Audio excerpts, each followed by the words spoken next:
All right, let's do this. A topic that really we have a love-hate relationship with. Yep. A lot of people come to us to help them with this, either on a strategic level or on an execution level. We just want to talk about it because we want to give our perspective and just disclaimer, like this is our perspective based on our experience building kind of brands, etc. And the topic is brand. Like, what is a brand? How do you build a brand? What is a brand for? Etc. etc. etc. So, just quick disclaimer: DUCKLIFE helps a lot of people build brands. We have a strategy piece on the brand strategy. We have Is this someone's birthday? I don't know. Is it? Fuck, did we forget a birthday? Oh, it's That's okay, fine. No, we've already done that. Been there, fine. Happy birthday, River. All right, brands. So we want to talk about brands, kind of how do you build a brand? What is a brand? Etc. And I was just saying that disclaimer at DUCKLIFE, we actually do this for a living, right? So people come to us and ask us, how do you build a brand strategy? What is a brand? Can you help me articulate my brand? Can you help me build my brand identity, all that shit? And then tell us how to do it once we start it. In general, if you're thinking about opening an agency or an advisory, just remember that people will hire you to do things that they don't know how to do, but then tell you how to do it. Exactly. Just side note. Should we add any more disclaimers in actual fact, River? Just, when you're editing this, just to like all that white text that needs to come up on screen, we'll send it to you. Knowing River, he won't edit any of it, and he'll just leave it there so we look like morons. Anyways, fuck it. And so brand is unapologetic. Remember we say that. Yeah. So the first thing is, what is a brand? I think just that basis, isn't even understood across startups, larger organizations. People in general don't understand what is a brand. Do you know what? Brands don't exist. Technically, let's get philosophical. All right, brands don't exist? Say more. So a brand exists in the sense of we've got DUCKLIFE written across the wall, but fundamentally a brand only exists in a consumer's mind, a person's mind. And the brand itself, the idea of the brand is to make sure that it is consistently demonstrated across multiple consumers, different groups of people, that kind of who you are and what you do and what you stand for. That's ultimately it's an interpretation of what you think the brand is. So at a consumer level, if everyone's saying your brand is something different, then you're shit at what your brand, you're really bad at executing on your brand. Whereas if everyone's consistently saying, yeah, this is DUCKLIFE, they're an advisory, super unapologetic, bold, creative, high energy, that's great. We're positioning our brand en masse in the right possible way. So that's my perspective. Okay, so then is a brand best expressed when it's effortless? What do you mean? When it's instinctual rather than fabricated? Yeah, right. I think about the world today. Fuck, you don't want to be fabricating shit. But I know what you're going to say now. You're going to counter. No, I'm just saying. I'm just trying to get to the point, which is, how much control do you have over your brand? Is arguably the wrong question. The question is then, if a brand is what other people say we are, or if we ask a person off the street who's been a part of our audience to describe DUCKLIFE, and they say more or less what we want them to kind of how we see ourselves, then we are succeeding in our brand. But fundamentally, if we're trying to depict a tone of voice, a style, kind of a positioning that doesn't resonate and doesn't stick because it's not inherently real to what we're doing or who we are, then fundamentally a successful brand is one that is effortless. Yeah. One that is just reactive, one that is just unfiltered. Yeah, I think reactive, or another way to look at it in today's world, is brands are in effect built and established around communities. So community, back in the day, it was obviously much more physical, right? So you had to go out and you had to push your brand down onto a lot of people. Whereas today brands are, they exist, communities are brands. If you rally around something, that's a brand type thing. I mean, I think the whole NFT space is a good example of this. The Bored Apes Yacht Club, that's a community that has basically transformed that brand, and they're really the ambassadors of that brand themselves. So the brand itself just sits within that community. So if you think about it from a brand development or a positioning point of view, your sole purpose of what you're trying to do is establish your brand and your footprint within a community. And if you take a very subjective point of view that this is what my brand is and this is what I want it to do, and there's no real community around that, then are you really servicing anything or anyone, even yourself? Okay, so to conclude, to be super, super clear, our definition today of a brand is fundamentally what your community says about you. Stand by that? I'm thinking about DUCKLIFE. If I were to go to like our clients or our audiences or our stakeholders in general, would they represent DUCKLIFE the way we would like it to be represented? Yeah, so I'd stand by that. And I'd also say that it's not actually necessarily a horrendous thing if they say something a bit different, because articulation is one thing, but generally, do we think they would say? It's like an area, right? If they're completely wide of the mark, then there's a bit of a question mark there, and that might also demonstrate why there's if you have growth issues. Cool. So we've defined what a brand is. We got there 5 minutes, right? Which is what people say about you is what your brand is, right? And people being the stakeholders that you're aiming at. Okay, number 2, how do you build a brand? Right? So there's let's just that. A logo, Chris. No, exactly. So let's split that. There's I think we need to kind of speak to kind of how people should really think about brands. There's something called a brand identity, right? Which are the elements that people will associate to your brand that you will build, right? That you will create and you will use to communicate, which are everything from your logo, your word mark, your colors, your tone of voice, your font, you appear. Exactly, your design systems, your tone, etc. That's your brand identity. So your brand identity is a set of elements, let's say principles and systems that help you to communicate or tell your story, right? So they're just elements, right? That's a brand identity. People are very obsessed with brand identity, and they often overemphasize the weight of that versus figuring out what your brand is, which is your raison d'être, so your mission, your vision, your values, kind of your guiding principles, your why, basically. And let's talk to that a little bit. Yep. Let's start with kind of how brands should figure out kind of their purpose and their mission statement and their values. So a lot of brands come to us and say, hey, we want to either refresh our brand or create a brand identity for our business, right? And they say, can you help us figure that out? And we take them down this journey. And we say, okay, first let's take a couple steps back before you start telling me how much you love the Apple logo and you're inspired by Airbnb and you want to be a regional brand like Karim. Before you show me all the things that you admire as a brand, let's take a few steps back and let's understand what your brand might be, right? So we walk them through these workshops and we say, all right, who are you? What are you trying to accomplish with this new company or this new business or this new service? What is the kind of future vision of the business? What is your mission? And what are the value systems and principles that you kind of operate under, right? And if I just do that look right now?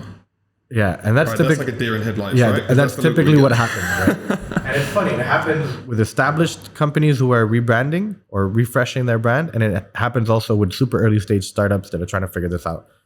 Fundamentally, people don't realize that your brand kind of strategy or your brand kind of, I would say, ethos has a lot to do and naturally translates into a brand identity.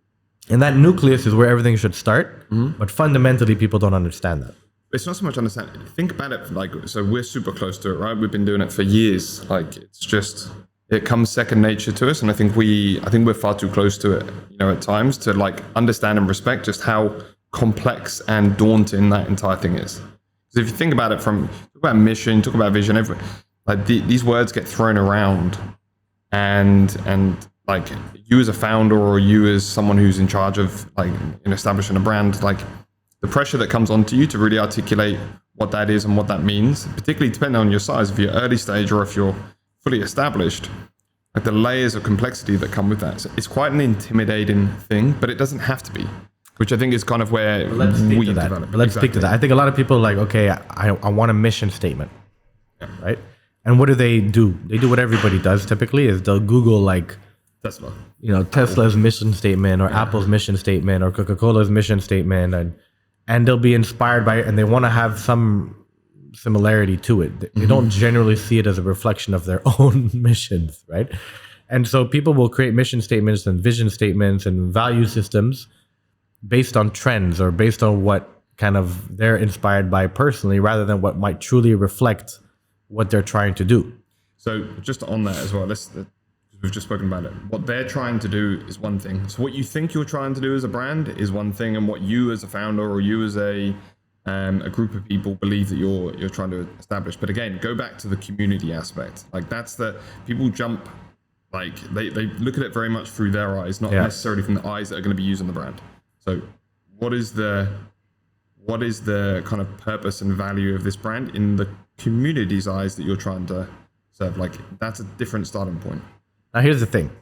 What happens if you can't pull kind of a sexy kind of mission statement that will resonate with the community because fundamentally your product or service doesn't have that in its nature? What will happen? Yeah, let's say I'm a brand that's going to be manufacturing generic car spare parts. Is there a need for that? Let's say there's a need. There's a gap in the market. People aren't able to get parts for an engine. So the community is super stoked that there's a solution to their problem, but you're devastated that you can't provide them with a mission statement. But what I'm saying is there's obviously a need and there's a mission statement that you can craft. What I'm saying is most people today, when they come to us and they want to have a mission statement, they want it to be a impact driven, high impact, change the world, be, a positive impact for the world. And they want to weave in every keyword or catchphrase that is, attracting, I would say social media likes, right? So a lot of people artificially kind of weave in things that are not true to what they're actually doing. Right? And we see this a lot. I feel like a lot of brand leaders in creating that environment, Chris. Yes, I have, but now I'm realizing that it's a bit toxic and it's a bit unrealistic. And so, how many brand leaders have we spoken to who basically say, I want to sound and look like this and that, when fundamentally their business, their service, their product might not lean to that. Yep. Right. And what happens in that scenario? And that's something I think we're challenged with. People want to use the high, bold, impact language and promises that, those sexy big brands, life-changing brands will have, right? So everything now is about impact and purpose and stuff like that. But I don't think it leans naturally to all products and services. Yeah, and you're right. I think it's leaning, like the reason that the market shifts there, or they're the conversations we have. I think it leads into two kind of reasons. I think as individuals, we want to be high impact. We want to have this purpose because we've been told that we must have purpose and seek this out as a separate topic. I'm not going to go into that. And then there's the second part, which is I think that my community cares about that because that seems to be what's trending. A lot of people, when you think about it, how many people do then go and do the work and really understand kind of what the community needs and what my product could be solving for? So the car example is a great example. Because do you need a high impact, purposeful mission statement? In reality, no. But do you have a product that's going to solve people's problems and it's going to have a real impact on people's lives and you're going to have a profitable business from it? Yes. Okay. I guess you can step away from that pick. So it's about being able to differentiate and separate and not try to be woke and trendy to follow precisely. And so between brand identity and kind of brand strategy and brand kind of, let's say, house or brand burger, which is what we do at DUCKLIFE. I think the takeaway here is like your brand strategy, whether it's your mission, vision, values, proposition, positioning, all that stuff needs to be a true reflection of what you're actually bringing to market. It needs to be true to who you are and what problems you might be solving or not, right? But today we're seeing everyone trying to kind of dress that up so that it's, something you can write on a wall or, speak to on a TEDx, stage, right? And so I think the second recommendation, the second thing I think we should highlight is when you're building your brand strategy, before you get to your brand identity, make sure that your brand strategy is actually true, right? And I know that sounds like, yeah, sure, obviously, but how many brands out there today are just like so not good in their own skin? Like you see this brand and it's trying to be like this super bold, modern, woke, cool, mission purpose driven brand, but fundamentally, like, what are you talking about? It makes no sense, right? It doesn't resonate even with the audience, and it doesn't come off authentic at all. So that's number one. Yep. When it comes to brand identity, what's the purpose of a brand identity? What is a brand identity? People obsess over colors, logos, fonts, design systems. They want to, reflect trends. They want to be the coolest, hippest kind of, brand. But fundamentally, what is our recommendation? And I'll let you go first. What do you think our recommendation when it comes to brand identity and how they should be built? I mean, there's so many ways into this. Let me be diplomatic. Simplicity for me, when you think about a brand identity, like keep it simple. Because you can scale like complexity into your brand identity over time, right? So if we talk about it from I'm not going to say, I'll let you go on the logo and word marks. I think you'll put it more pragmatically. But when you think about a design system, I guess that design system should be simple to craft. And if you think about the people that are using it, are they able to execute it? When you think about it from from a visual perspective, is it unique? Is it ownable? Can I stand out against other brands, other competitors? Like will this brand identity, if people see this without my logo over time and word mark, will they recognize that it's me? So simplicity, what's the word I'm looking for? So simplicity, consistent execution, and ownable would be where I would say. And a brand identity is so much more than just and I just want to logo. I just want to caveat just a little bit the conversation. So people obsess like overly on logo, right? And rightfully so. I mean, I think it's a representation of your brand, a representation of your work, representation of your organization. So I understand like the personal nature to it. Yeah. But you have to remember that it's super subjective, number one. So if something resonates with me, it might not resonate with you or River or anybody as much. You can have general consensus that it's nice, that it represents us to some extent, et cetera, et cetera. But you can't assume that everybody will have the same feeling to the same piece of content or same creative as you, right? So it's super, super subjective. And I think a lot of people obsess over that. And that, again, goes back to that point. We obsess over what we like. Yeah. Right, we're so flawed in a sense. We like, does it appease me? Does it appeal to me? The question is, will it appeal to my audience and my consumer and that community?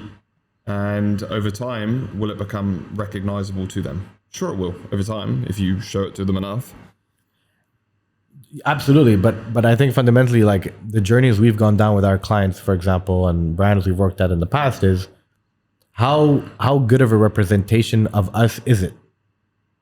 Right? Because going out there and asking an audience to say, do you guys all like this? Is also going to be a clusterfuck, right? Like, be a dictator. Right? Like, so to some extent, like, yeah, go see if people generally are positive or negative, but don't let that influence fundamentally the direction you're going in. I mean, so just on that, like, you want a product from a brand, but you don't like their logo, would you buy from that brand? Yeah, why not? Exactly. Yeah, who cares? Fucking no one gives a shit. I mean, listen, best example, the Bitcoin logo. Yeah. It's a fucking piece of shit. How fucking unbelievable. Right? No, it is. Look at it, man. Look at it. It's on your fucking hat. It's just a B. It's a B with dollar signs on it. Like, fuck, the most non-creative logo I've ever seen in my life, right? But I don't like it. Subjective to me. It's got a community around it that have... Precisely, but what I'm saying is, do I like the logo? No. Do I love what it stands for and what it does? I love it. Yeah. Right? So it doesn't matter. Exactly. It doesn't fucking matter. Right? Like, 100% agree. Like, do I like the Apple logo? It's a fucking apple. Yeah. The fuck's it like? Oh man, it's called Apple. Let's have an apple as a logo. Oh, they're so fucking clever. but I love what it means. Yeah. I love the design aesthetic that comes with it in their products and their creatives. Now I love the logo because I love what they do. So the logo's irrelevant. So you think about the story that gets crafted around it, though, because if Precisely. you know the story of this, right? What does the Bitcoin logo remind you of? Dollars. Exactly. Yeah. So trying to replace Dollars. No. And what is it? Apple. I understand, but Just creatively, Exactly. You're talking about stories. yeah, it's ugly as shit. As a logo, it's ugly. It doesn't inspire me. If somebody presented that logo to me, I'd be like, oh, you're so fucking creative, bro. You just turned $1 into a Bitcoin dollar. Yeah. Like, okay, like, can we have a bit more innovation, please? Yeah. Right? But no, it doesn't matter. Yeah. Like, fundamentally, I think what I'm trying to say is your logo doesn't matter. Like, it doesn't. Sure, you need to like it, Yeah. but like, it doesn't matter whether you like it a lot or like it a little, whether it's, pink or purple, or like you were saying, a poop emoji. Yeah. Doesn't matter so long as it's a good representation of you. It's distinct enough and it's memorable when people see it. Like, there's some boxes you need to tick, but fundamentally, at the end of the day, it doesn't matter. And there's a story. You can tell a story behind it, right? And I think our message here is your brand identity is just a set of elements. It's a toolbox for you to communicate your story, right? The story is more important than the elements itself. The elements need to be consistent, simple, and executable, which is what you were saying. But your story needs to resonate as a whole with the audiences that you're dealing with, internally, externally, etc. The story is more important. The story is the story of the problem you might be solving, the way you do your products, what your value systems are, what your purpose is. All that stuff is way more important than the fucking brand. Yeah. So when people over obsess with colors and tones and fonts and just a series of things, there's nothing you can do to make a shitty story sexy. So if people come to us and they ask us, hey, can you refresh my brand? Because I feel like my brand needs to be refreshed. And then we dig a little bit deeper and they say, actually, because we've kind of like plateaued a little bit. Our growth is kind of like slowed down a little bit. So we think like if we refresh our brand and we come out with a new look, like it might help our business. That's a fucking red flag. That's red flag, 100 red flags. Now, let me just add another layer to that. There's a difference between an existing brand that's been around for 100 years and doing good that wants to refresh because their look and feel has been outdated. Yep. That's a refresh that's warranted. And there's a difference between a 5-year-old company coming to us and saying, hey, I need to refresh my brand because I feel like I'm not getting what I want from my brand, and what I want from my brand is growth. Yep. So fundamentally, if I reverse engineer and we reverse engineer, we say, okay, you want more growth. I really highly doubt that your logo, your word mark, and your color system is going to fucking give you the growth. What's fundamentally wrong is your product or service is shit. Yep. Right? You need to improve on your fundamentals. The brand stuff is longer term, right? So if you're going to, over the long term, if you reposition, redesign, craft kind of different look and feel and energy about your brand, then over time you will accrue value to that, providing you're consistently executing it. But to your point, it's not going to solve your growth problem, because your growth problem is 100% something else. So the increment upside on a rebrand after 5 years is not going to hit the bottom line. And let me just simplify that and reiterate what we're saying. We're saying there's only 2 circumstances where you refresh your brand. One, your brand has been around, your brand identity has been around for a long time, and the audience has evolved, and your brand no longer suits the audience, right? Or 2, your brand no longer represents you. Mm-hmm. So your product has changed, your services have improved, and what you're doing and who you are no longer suits how you represent yourself from a brand identity perspective. Those are the only 2 situations where you do a brand refresh, right? Only 2. You do not refresh your brand to turn it into a growth lever. That will actually be counterproductive to what you're trying to achieve, because think about what you're doing. You're then rebranding or refreshing your brand, making it seem like you've changed, you've improved, you've upgraded.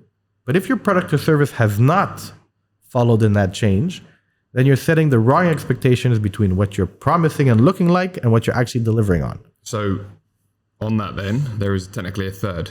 If you believe that your product could do with a refresh and you want to achieve growth, you've got to make sure that you're improving other elements of your service alongside that. So you can do a refresh, providing you a change in your product, the journey, the customer service. Like, you can do all of that, but it's got to be a much more holistic thing. It's not a singular action that will solve your growth, to clarify. Yeah, but That's never happened. No, I know it's never happened, Right? but just to clarify.